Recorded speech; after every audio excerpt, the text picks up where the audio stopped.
So we have 3 days left. 3 days in one of the most consequential elections of our lifetime. And we still have work to do. We still have work to do, but here's the thing. We like hard work. Hard work is good work. Hard work is joyful work. And make no mistake, we will win. We will win. And we will win because when you know what you stand for, you know what to fight for. In Georgia, we have an opportunity in this election to finally turn the page on a decade of Donald Trump, who spends full time trying to keep us divided and afraid of each other. We're done. We're done with that. We are exhausted with that. Enough of that. Enough. And we're not going back.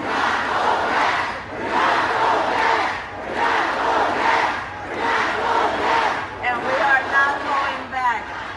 And one of the reasons is because we do know the contrast. And we know who he is. But Atlanta, that's not who we are. That's not who we are. And it is time for a new generation of leadership in America. And I am ready to offer that leadership as the next president of the United States of America.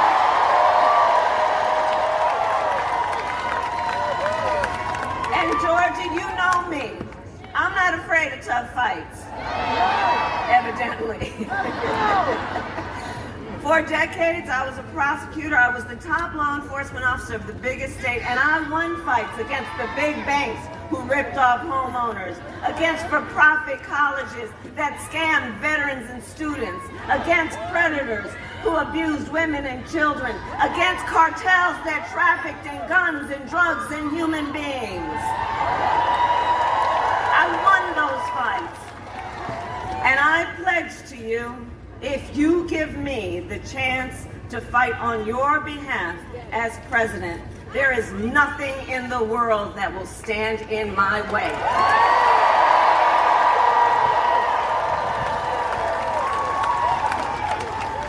And look, we know who Donald Trump is.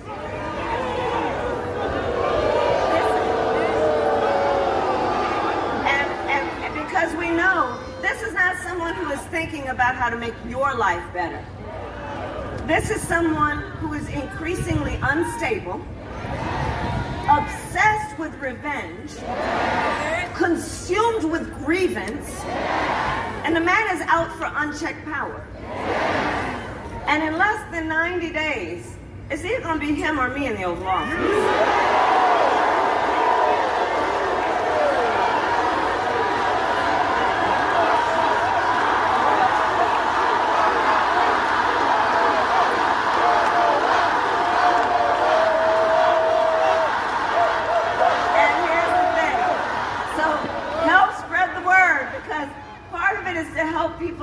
You can imagine in your mind the Oval Office, right? You can picture it. We've seen it on TV. So just imagine, if he is elected on day one, Donald Trump would walk in that Oval Office with his enemies list, stewing over an enemies list. When I am elected, I will walk in on your behalf with my to-do list. My to-do list. And at the top of my list is bringing down the cost of living for you. And that will be my focus every single day as president. I will give a middle-class tax cut to over 100 million Americans. I will enact the first ever federal ban on corporate price gouging on groceries. We need a medic over here, please. We need a medic over here. If everyone can just part a little bit so we can let somebody through. Okay. All right. See, this is what we do. We look out for each other. That's how we roll. That's how we roll. And that's what leadership looks like. Everybody here.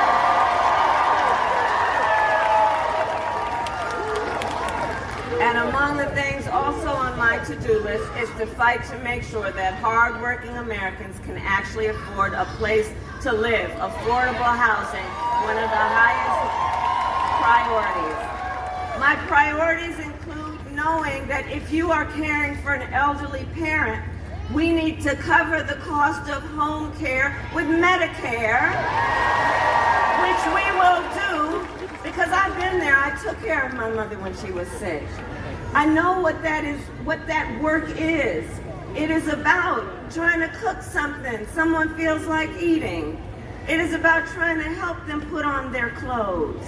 It's about trying to put a smile on their face or make them laugh from time to time. It's hard work, and it's work that is about dignity, and it is not right that the current situation is such that you'd either have to spend down your savings to qualify for Medicaid or quit your job to be able to take care of a family member, especially if you are in the sandwich generation, which means taking care of your children while you're taking care of your parent.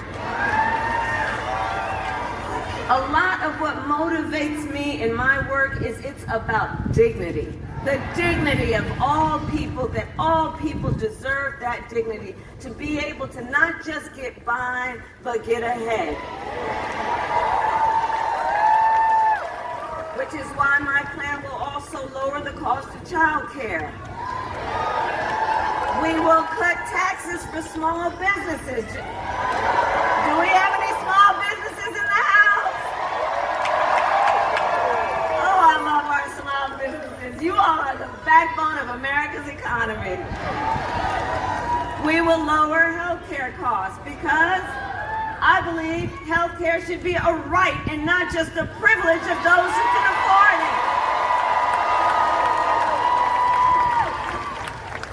On the other hand, Donald Trump's answer to the financial pressures you face are the same as they were the last time. Another $1 trillion in tax cuts for billionaires and the biggest corporations. And this time, he would pay for it with a 20% national sales tax on everything you buy that is imported.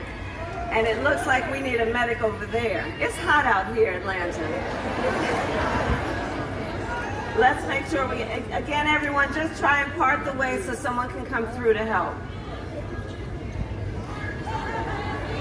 All right, we're good. So, talking about Trump's plan, because you know, economists have compared what he's talking about to what I'm talking about.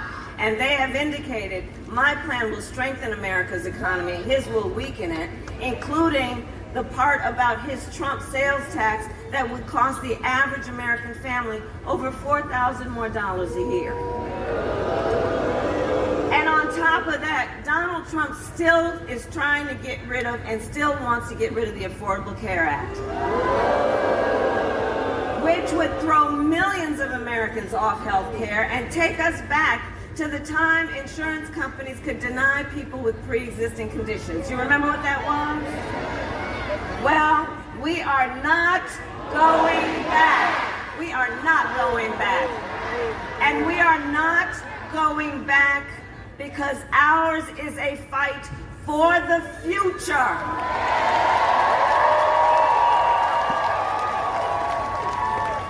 And ours is a fight for freedom.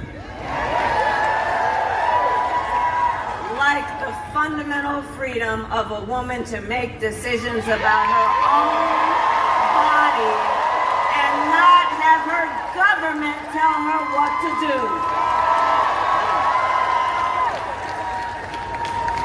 And we remember how we got here. When he was president, Donald Trump hand-selected 3 members of the United States Supreme Court with the intention they would undo the rights under Roe v. Wade. And they did as he intended, and Atlanta, now in America, 1 in 3 women lives in a state with a Trump abortion ban, including Georgia and every state in the South except Virginia. Many with no exceptions for rape and incest, which is immoral. And look, Donald Trump's not done. He will ban abortion nationwide. He wants to restrict access to birth control, put IVF treatments at risk, and force states to monitor women's pregnancies. Just Google Project 2025. Look it up for yourself. And let us agree. One does not have to abandon their faith or deeply held beliefs to agree the government shouldn't tell her what to do. Not the government. Not the government. And when Congress passes a bill to restore reproductive freedom nationwide, as President of the United States, I will proudly sign it into law.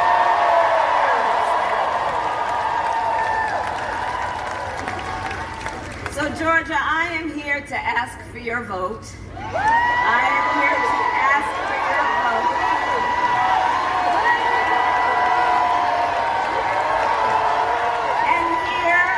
And here is my pledge to you.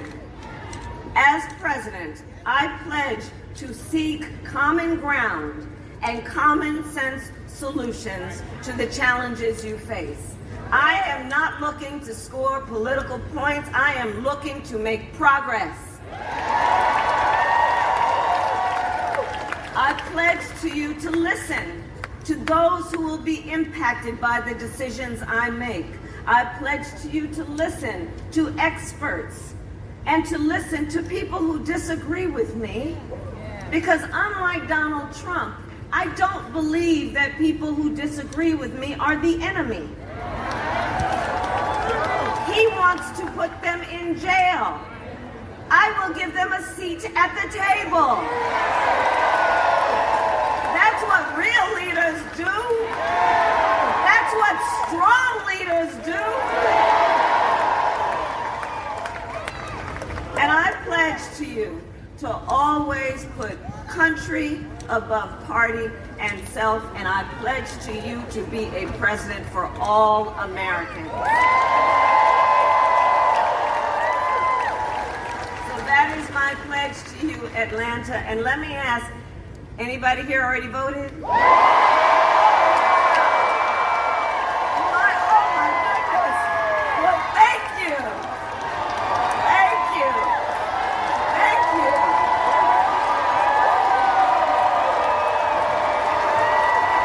Right. So, okay, but there's more to do. So now, please just talk to your friends and your neighbors and your co-workers and your classmates and your family and share your perspective on why this election is so important. Let them know why you decided to take this time out of your life with your obligations to be here together. And encourage them, please, to make their voices heard. And for those who haven't voted yet, let me just be clear, no judgment, but you still have time. So please take a moment to think about right now what your plan will be for when and where you vote. Election day is Tuesday, November 5th. Polls are open here in Georgia from 7 a.m. to 7 p.m. Remember to bring your photo ID. Go to iwillvote.com for all the information you need. And everyone, please help me spread the word on all of that. Because we need everyone in Georgia to vote. You will make the difference in this election. You will make the difference. So look, it all comes down to this. We are all here together from all different kinds of walks of life.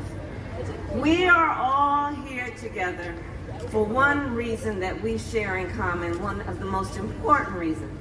We are here because we love our country. We love our country, and we know that when you love something, you fight for it. And I do believe it is one of the highest forms of patriotism, of our expression, of our love for our country, to fight for the ideals of our country and to fight to realize the promise of America. That's what this is about. And I will tell you, I have always believed in our nation's promise. because I have lived it. I grew up as a child of the civil rights movement. My parents would take me to the marches when I was in a stroller. And there were people there from, Atlanta knows this story. There were people there from all walks of life coming together to fight for freedom and for opportunity. You know, growing up, I saw how hard my mother worked to give her daughters the same chances our country gave her.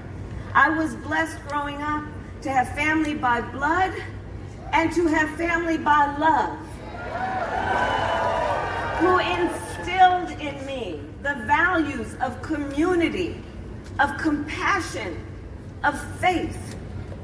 I've spent my life fighting for people who have been hurt and counted out, but who never stopped believing that in our country anything is possible. I have lived the promise of America, and today I see the promise of America in everyone who is here right now, in all of you, in all of us.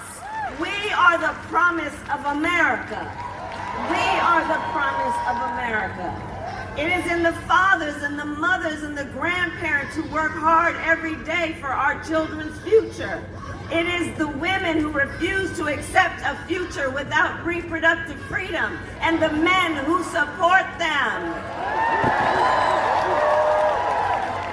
In Republicans who never voted for a Democrat before but put the Constitution above party. I see the promise of America in all the young leaders who are voting for the very first time. Raise your hand. Where are you? I love Gen Z. I love Gen Z. Oh. Because see, this generation, you are rightly impatient for change. You are rightly impatient for change. You are determined to live free from gun violence and tackle the climate crisis and shape the world you inherit. For this generation, none of these issues we're talking about are theoretical or political. It is a lived experience for you. And I see your power. And I am so proud of you. And to everyone, can we hear it for our first-time voters?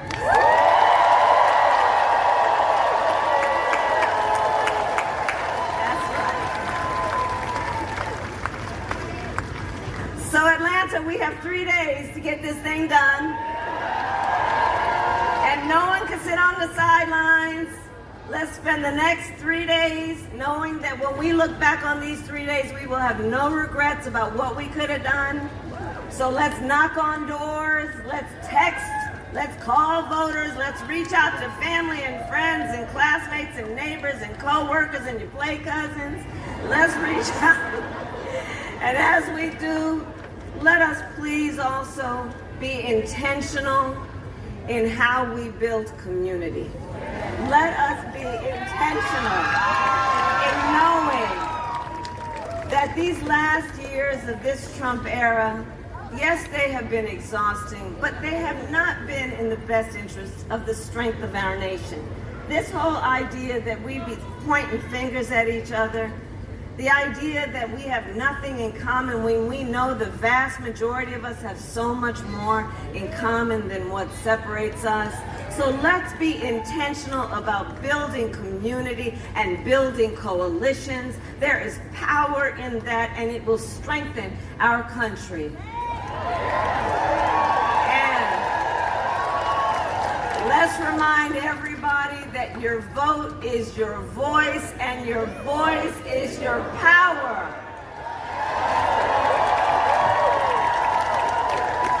So, Georgia, today I ask you, are you ready to make your voices heard? Do we believe in freedom?